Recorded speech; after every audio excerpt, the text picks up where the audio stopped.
If you're waiting on the right time to make your move, you'll never make it. It ain't ever. The ducks will never line up in the road. You know why? Because God didn't set it up that way.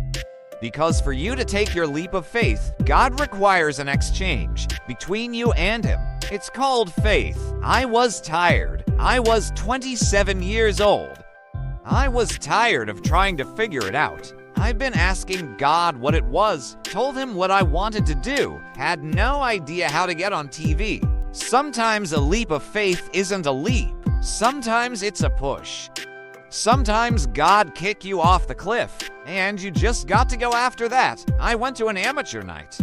October 8th, 1985, and I walked in a comedy club for the first time on a dare. She said, "Steve, you find the first person I've met in my life." I was actually writing jokes for a comedian today named AJ. I wrote jokes for AJ Jamal. He does cruise ships. He would pay me $10 a joke. I didn't know what he was doing. He was just coming to me. "Go, Steve, what you think about this?" I say, "Change that." The girl came to me one time and said, "You don't want to write these jokes for AJ Jamal?" I said, "Yes." She said, "Why don't you do them yourself?" I said, "What you talking about doing yourself?" She said, "Why don't you go to the comedy club and do them?" I said, "What is a comedy club? I never heard of a comedy club." I was 27, never heard of a comedy club. She said, "I'm going to pick you up next Tuesday." That Tuesday she picked me up was October 8th, 1985. She took me to the comedy club. I signed up. I went up last. They had a clap-off. I won amateur night. They paid me $50. I went to work the next day, October 9th, quit my job. That was it. That was it. I have done nothing since October 9th, 1985, but tell jokes. Nothing. I lost everything with that decision. I lost my family. My ex-wife told me, she said, "If you go out on that road, don't you ever come back." I went out on the road, came back, houses boarded up. I didn't see my kids for a year and a half. My mother-in-law wouldn't tell me where they were. Went back out on the road, tried to give me some money to send to. My mother-in-law kept sending money back, didn't have enough. Because I was only making like $150, $200 a week. By the time I sent them $150, I kept $50. Ended up homeless, lived in a car for 3 years, kept touring around the South, telling jokes. Every now and then I'd go home, borrow $100 from my old man. I was hurting, man. I just kept faith, just kept going. My mother told me one time, she said, "Boy, why don't you come home? You're struggling too hard out there." I said, "Well, Mom, if I quit, I ain't gonna never know. I'm gonna have to stay with it." She said, "Where you live, boy?" I said, "Oh, I got friends out there."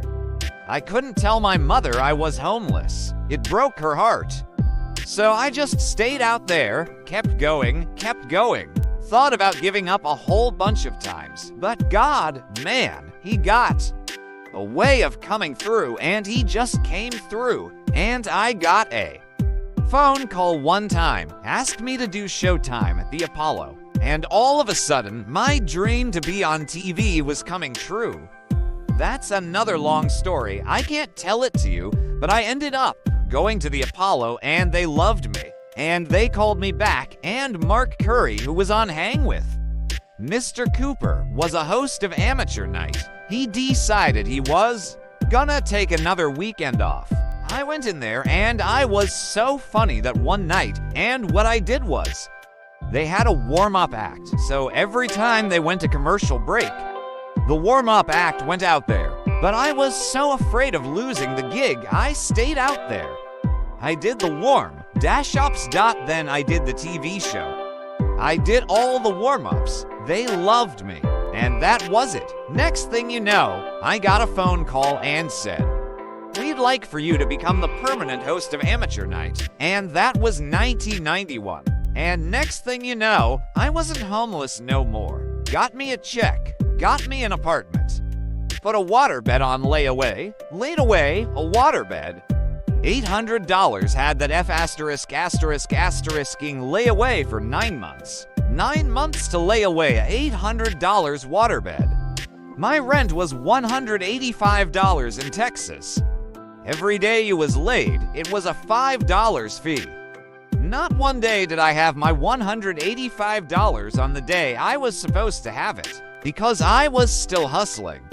I pay late fees every time. That's the first house I ever got. First apartment was $185. Then I started making a little money and I got my apartment cost $215 a month. You couldn't say ******ing to me then. $215. That was high-ass living. Today, somebody asked me one time. They said, "Steve, why do you spend so much money on cars?" Because I like cars and watches. Somebody asked me, "Why do you spend so much money on cars?" I said, "Because I was homeless one time. I lived in a car." He said, "But why do you spend so much money on cars?" I said, "Because if you ever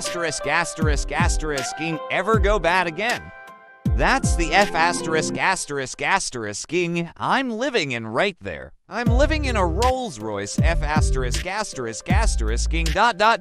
story, but it's just ...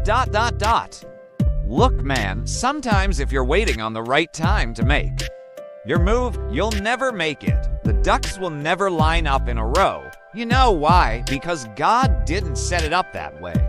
Because for you to take your leap of faith, God requires an exchange between you and Him. It's called faith. If He lined it all up for you, you wouldn't need faith.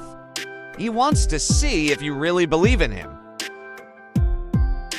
So, He requires you to make a choice to believe.